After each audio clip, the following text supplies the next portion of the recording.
మీరు మీరు చేసేది మొదటి నుంచి కూడా బురద జల్లే రాజకీయమే. మా పార్టీ అతను రాజశేఖర రెడ్డి కావచ్చు, జగన్మోహన్ రెడ్డి కావచ్చు, మొండోడు కాబట్టి నిలబన్నారయ్యా. లేకుంటే మీరు చేసే పనులకు ఎవడైనా కానీ బిచ్చాన్ని ఎత్తుకోపోవాల్సిందే. ఎన్టీఆర్ లాంటి వాళ్ళే మీరు నాశనం చేసి పెట్టరే. స్త్రీలోలుడని, లక్ష్మీభారతుడని, అది ఇది అని చెప్పేసి ఎన్నేమో చెప్పి కథనాలు చెప్పేసి ఇదే పేపర్లలో వచ్చినట్టువే కదా, ఇదే కథనాలు వచ్చినట్టు కదా. ఏమిటి ఇప్పుడు సోషల్ మీడియా అనే ప్లాట్ఫాము, ఇంకొక మల్టిపుల్ మీడియా ఉన్నాయి కాబట్టి సరిపోయింది, కానీ లేకుంటే ఇలాగే కదా అందరినీ నాశనం చేసేది.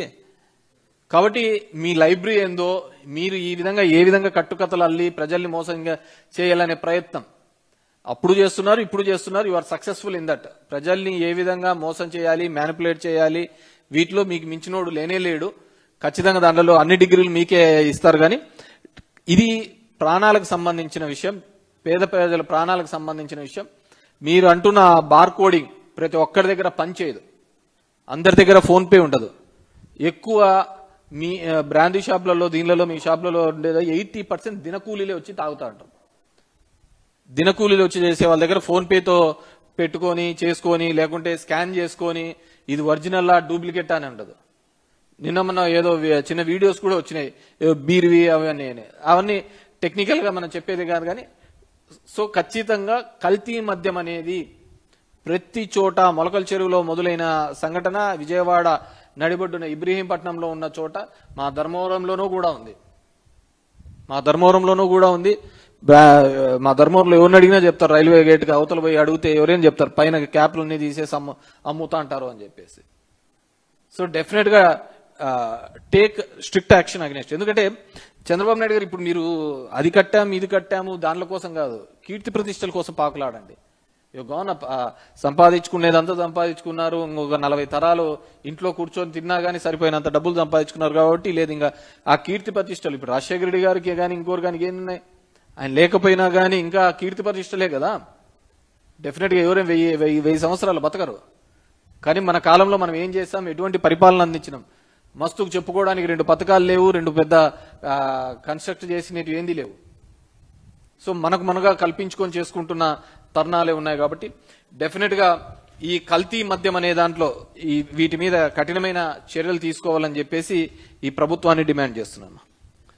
అవును, ఎవరో అంటున్నారు, నేనేమంటే ఇది ఏ పార్టీకి సంబంధించిన విషయం కాదు, పేద ప్రజలకు సంబంధించిన విషయము.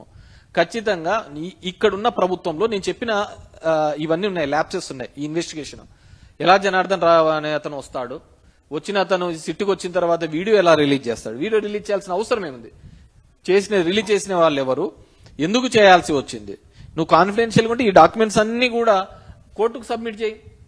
అతని స్టేట్మెంట్స్, కన్ఫెషన్ స్టేట్మెంట్స్ అన్ని కోర్టుకు సబ్మిట్ చేయండి. ఈ లీక్లు ఎందుకు ఇవ్వాలి, దానికే సిట్ ఉండేది. ఇన్వెస్టిగేషన్ ఏజెన్సీ ఎప్పుడు ఆ విధంగా లీక్ లీకూడదే. ఇన్వెస్టిగేషన్ ఏజెన్సీ కేవలం కొన్ని పత్రికలకు మాత్రమే ఎందుకు లీక్స్ వస్తున్నాయి. ఈరోజు మా పార్టీ వాళ్ళ మీద పెట్టిన దానిలో కేవలం కొన్ని పత్రికలకే ఇన్వెస్టిగేషన్ లోపల 4 గోడల మధ్య జరిగిన చర్చ ఏ విధంగా బయటకు వస్తుంది. అక్కడ కదా మిమ్మల్ని అందరూ అనుమానపడుతున్నది, అక్కడ కదా మీరు ఈ విధంగా తప్పుడుగా చేస్తున్నారు, తప్పుడు విధంగా కేసులు పెడుతున్నారు అని చెప్పేసి. ఒక చిన్నది ఎవరిదైనా ఫంక్షన్ ఉంటే ఫ్లెక్సీలు కానీ ఇదేమైనా కట్టేయడానికి అలో చేస్తారు. అట్లాంటిది ఒక పరిశ్రమే పెట్టాడంట, ఈయన చెప్పాడంట, ఆయన పెట్టాడంట. అది 2.5 సంవత్సరాల నుంచి నడుస్తోందంట.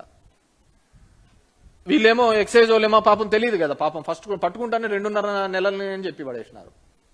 ముందే స్క్రిప్ట్ ఇచ్చింటే వాళ్ళు చెప్పిండ్రేమో 2.5 సంవత్సరాలని. వాళ్ళకి తెలియదు కదా ఇంత పెద్దది అవుతుంది, ఇంత గలీజ్గా తయారవుతుంది ఇదంతా అని చెప్పేసి. సో ఆ వాట్సాప్ చాట్ లో ఏముందో, అది ఏ విధంగా వచ్చిందో పాపం మా జోగి రమేష్ అంటున్నాడు కదా, లై డిటెక్టర్ పెట్టండి నాకు అని చెప్పేసి. అది పెట్టండి, థర్డ్ పార్టీకి పంపియండి, ఏం జరిగిందో రికార్డ్ చేయండి.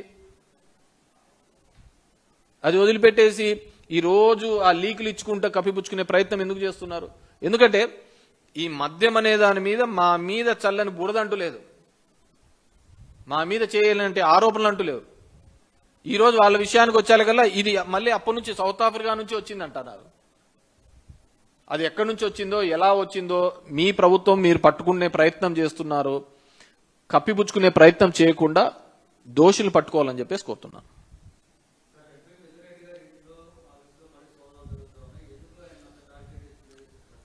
డెఫినెట్ గా నేను ముందే చెప్పాను, వైఎస్ఆర్సీపీ వాళ్ళు డెఫినెట్ గా ఈ 5 సంవత్సరాల్లో మినిమం ఒక 10 కేసులన్నా అందరికీ ఉండాలా.